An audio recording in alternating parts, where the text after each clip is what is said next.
Injuries due to bombs. Injuries in an explosion are as follows. Primary blast injury occur due to direct pressure effect of the blast wave on the victim, barotrauma. These are more severe when the blast occurs in a confined space, primarily due to repeated reflection of the blast wave. Organ most likely to be suffer damage due to this injury are those which contains air, auditory apparatus, respiratory system, gastrointestinal system.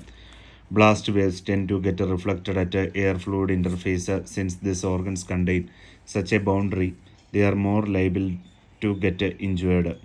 Three mechanisms which serve to augment blast injuries are spallation, implosion, and inertial effect. The tendency for a boundary between two differential density media to be disrupted when a compression wave in the denser media is reflected at the interface is called known as spallation. Implosion refers to a violent collapse inward as of a highly evacuated glass vessel, and is usually applied to the inward collapse of a building that is being demolished in a controlled fashion. In the context of a primary blast injuries, implosion refers to the forceful compression of a bubble of gas by a shock wave passing through a liquid. This compression causes the bubble to implode, the pressure within the bubble rising up to the level of shock pressure. When the shock wave passes, this pressure is suddenly released and the bubble explodes outward, severely damaging the local tissue. When two adjacent objects of different densities are acted upon the same force, they may be accelerated differently, causing them to slide against each other. The inertial effect is a classical mechanism responsible for injuries such as retinal detachment seen in terrorist bombings. The organs most sensitive to blast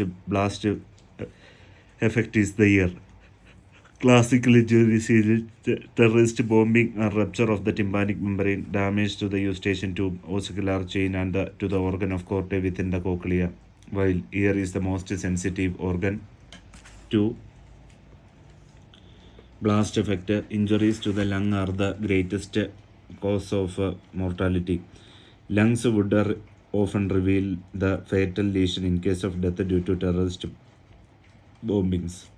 Shock wave pass to the lungs directly through the chest wall as well as through the air via oronasal orifices.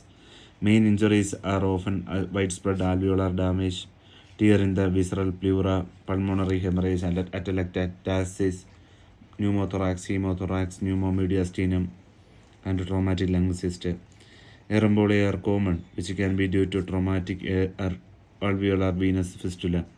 Subcutaneous emphysema and chest wall damage, including injuries to the ribs, are also seen. The blast wave causes rapid expansion of the hollow organ within the abdomen, such as the stomach and intestine. This can cause a gastrointestinal hemorrhage, especially in the lower small intestine or the cecum, where gas is more. Other abdominal related injuries are intestinal perforation, especially at ileocecal junction, retroperitoneal hemorrhage, injury to the solid organs, injury to the cardiovascular system, including myocardial contusion, myocardial laceration, coronary artery embolism, hemorrhage. Injuries to the CNS include concussion and various forms of intracerebral hemorrhage. Thank you.